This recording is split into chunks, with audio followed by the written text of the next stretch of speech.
sholat Idul Adha yang dimuliakan Allah Subhanahu wa Ta'ala. Hari ini kita kembali menjadi saksi betapa luasnya kasih sayang Allah Subhanahu wa Ta'ala kepada kita semua. Pagi hari ini kita merasakan betapa besarnya rahmat dan ampunannya untuk kita semua. Dosa demi dosa kita kerjakan nyaris sepanjang hari. Perintah dan perintahnya hampir kita abaikan setiap saat. Tapi lihatlah, Allah Subhanahu wa Ta'ala yang Maha Pengasih itu tidak pernah bosan memberikan kesempatan demi kesempatan kepada kita untuk bertobat dan kembali padanya. Allah Subhanahu wa Ta'ala yang Maha Penyayang itu tidak pernah menutup pintu ampunannya yang luas. Allahu Akbar, Allahu Akbar, walillahil hamd. Kaum muslimin yang berbahagia, Hari Raya Idul Adha adalah kisah tentang sebuah keluarga mulia yang diabadikan oleh Allah Subhanahu wa Ta'ala. Itulah kisah keluarga Nabi Ibrahim alaihissalam. Melalui kisah keluarga Nabi Ibrahim alaihissalam itu, Allah Subhanahu wa Ta'ala ingin menunjukkan kepada kita semua betapa pentingnya posisi keluarga dalam kehidupan kita. Sebuah masyarakat yang bahagia dan sejahtera tidak hanya di dunia, namun juga di akhirat. Keluarga Ibrahim alaihissalam, sang anak itu diperankan oleh sosok Ismail alaihissalam. Inilah sosok anak teladan sepanjang zaman yang kemudian diangkat menjadi seorang nabi oleh Allah Subhanahu wa Ta'ala. Bahkan yang luar biasanya adalah melalui keturunan Nabi Ismail alaihissalam inilah kemudian lahir sosok Nabi dan Rasul paling mulia sepanjang sejarah manusia, bahkan alam semesta, yaitu Rasulullah Muhammad sallallahu alaihi wasallam.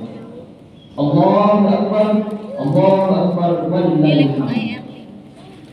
Kita lihat anak-anak remaja kita yang mulai berani melakukan tindakan-tindakan anarkis yang tidak pernah diduga sebelumnya. Kita semua juga harus menyaksikan setiap hari di sudut-sudut jalan raya bagaimana anak-anak kita dimanfaatkan dan diperalat menjadi anak jalanan, mengemis dan meminta-minta. Saya kira kita juga tahu hasil-hasil survei mutakhir yang menunjukkan bagaimana jumlah ABG yang hamil di luar nikah terus meningkat dalam jumlah yang sangat memprihatinkan. Dan itu semua barulah segelintir masalah dan problem anak-anak kita di masa ini. Wallahul musta'an. Kaum muslimin yang dimuliakan oleh Allah Subhanahu wa Ta'ala, harus kita akui dengan jujur bahwa salah satu penyebab utamanya terjadi ini semua adalah orang tua itu sendiri. Tidak sedikit orang tua yang terjebak dalam dua sikap ekstrim yang sangat bertolak belakang. Sikap yang memanjakan anak terlalu berlebihan dan sikap pengabaian yang melantarkan anak-anak. Ada orang tua yang menganggap bahwa kasih sayang kepada anak harus ditunjukkan dengan pemberian dan pemenuhan segala keinginannya. Bahkan ada juga orang tua yang memanjakan anak dengan segala fasilitas untuk mengangkat dirinya sendiri sebagai orang tua. Pada sisi lain, tidak sedikit orang tua yang tidak peduli dengan anak-anaknya atau menunjukkan kepedulian dengan melakukan kekerasan demi kekerasan kepada anak. Karena itu, di hari yang berbahagia ini, marilah kita berhenti sejenak, membuka hati untuk sejenak, belajar dari ayahanda para nabi dan rasul, yaitu Nabiullah Ibrahim alaihissalam. Belajar tentang betapa pentingnya nilai keluarga kita, tentang betapa pentingnya nilai seorang anak bagi orang tuanya di dunia dan di akhirat. Para ayah dan ibu yang dirahmati oleh Allah Subhanahu wa Ta'ala. Pelajaran yang pertama dari kisah Nabi Ibrahim alaihissalam adalah bahwa untuk mendapatkan anak yang saleh, maka orang tua terlebih dahulu berusaha menjadi orang yang saleh. Karena siap menjadi orang tua artinya siap menjadi teladan untuk keluarga, bukan sekedar memberikan makan dan mencukupi kebutuhan anak. Keberhasilan Nabi Ibrahim alaihissalam mendapatkan karunia anak yang saleh seperti Nabi Ismail alaihissalam adalah karena beliau sendiri berhasil mendidik dan membentuk dirinya menjadi seorang hamba yang soleh. Allah Subhanahu wa taala menegaskan di dalam firman-Nya, "Qad kanat lakum uswatun hasanah fi Ibrahim wal ladzina ma'ahu." Sungguh telah ada untuk kalian teladan yang baik dalam diri Ibrahim dan orang-orang yang bersamanya. Pelajaran kedua dari Nabi Ibrahim alaihissalam adalah jika ingin memiliki anak yang soleh, maka bersungguh-sungguh meminta doa kepada Allah Subhanahu wa taala. Allah Subhanahu wa taala mengabadikan doa-doa Nabi Ibrahim alaihissalam tentang itu di dalam Al-Qur'an. Rabbi habli minas salihin, Rabbi ja'alni muqimas shalah wa min dzurriyyati rabbana wa taqabbal du'a. Kaum muslimin yang berbahagia, mungkin banyak di antara kita yang sekedar mau memiliki anak yang soleh, tapi siapa di antara kita yang bersungguh-sungguh berdoa meminta kepada Allah Subhanahu wa taala dengan berderai air mata? Siapa di antara kita yang secara konsisten, secara terus-menerus mendoakan keluarga dan anak-anak kita? Allahu Akbar, Allahu Akbar, walillahil hamd. Jika kita memang sungguh-sungguh ingin mempunyai anak yang soleh, maka perlu kita perhatikan. Yang pertama adalah konsisten mencari rezeki yang halal untuk keluarga dengan cara yang diridhoi oleh Allah Subhanahu wa taala. Yang kedua, memberikan kasih sayang kepada anak tapi tidak memanjakannya, apalagi zaman sekarang yang serba teknologi. Yang ketiga, terus belajar dan belajar menjadi orang tua yang soleh dan pintar mendidik anak kita yang mempunyai karakter yang berbeda-beda. Jamaah salat Idul Adha yang dimuliakan oleh Allah Subhanahu wa taala. Mengapa kita harus benar-benar serius merancang kehadiran anak yang soleh di dalam rumah tangga kita? Menjawab kesabaran juga hal paling mendasar yang harus kita miliki dalam mendidik anak dan berumah tangga. Maraknya kasus perceraian adalah bukti bahwa banyak orang tua yang egois memikirkan dirinya sendiri dan lupa bahwa anak-anak sangat membutuhkan sebuah keluarga yang utuh.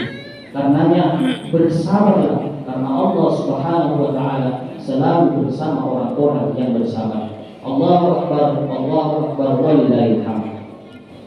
Kita juga sebagai seorang anak harus mengikuti jejak Nabi Ismail alaihissalam, yaitu menjadi anak yang soleh.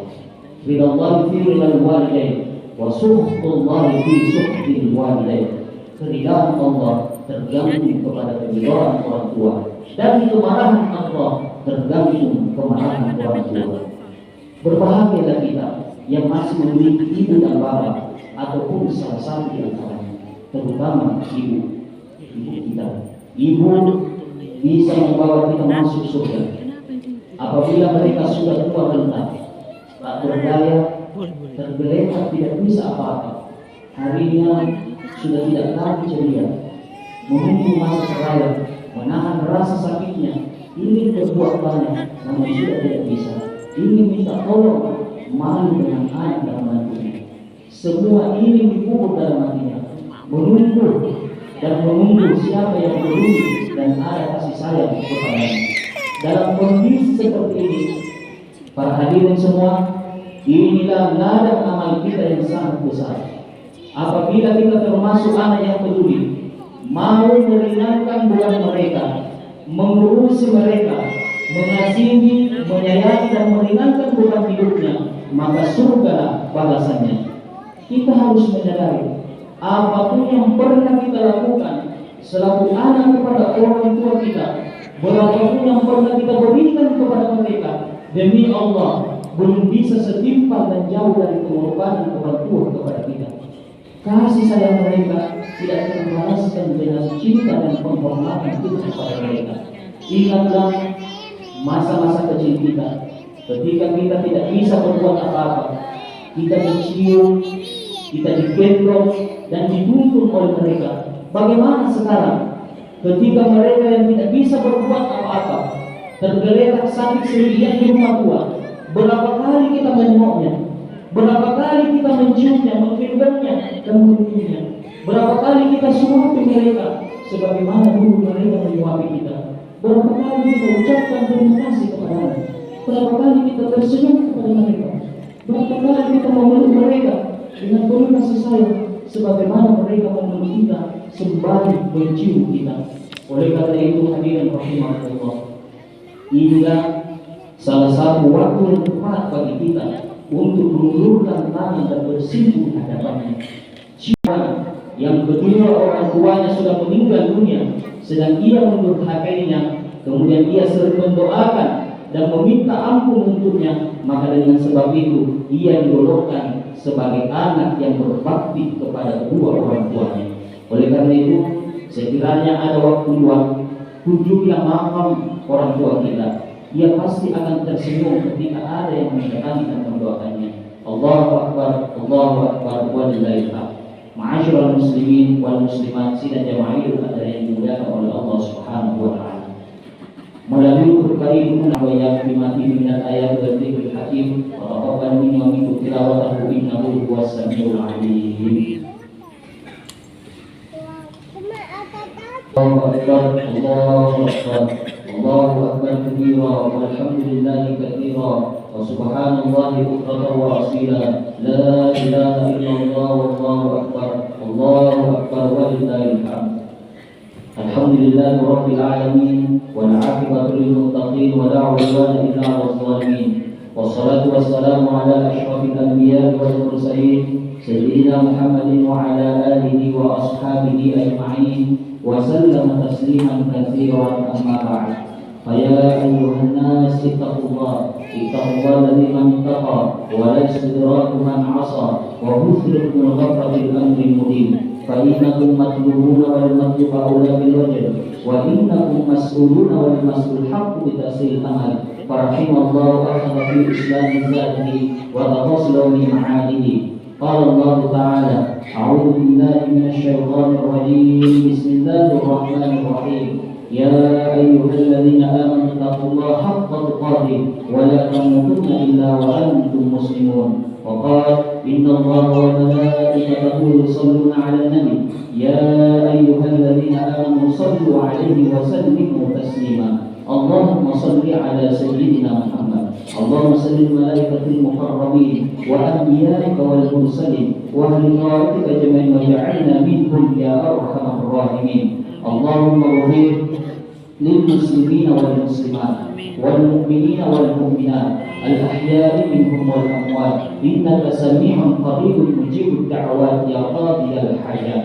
Ya Allah, ya Tuhan kami, Engkau satu-satunya zat yang maha sempurna. Sebagaimana Engkau telah yang memberi nikmat, maka anugerahkanlah kami rasa syukur kepadamu dengan tentunya pula.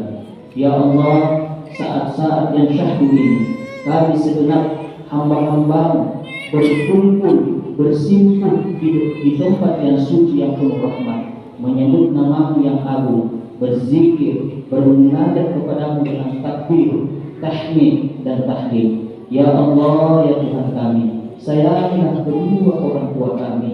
Ya Allah, ya Tuhan kami, sayangilah kedua orang tua kami. Sayangilah kedua orang tua kami.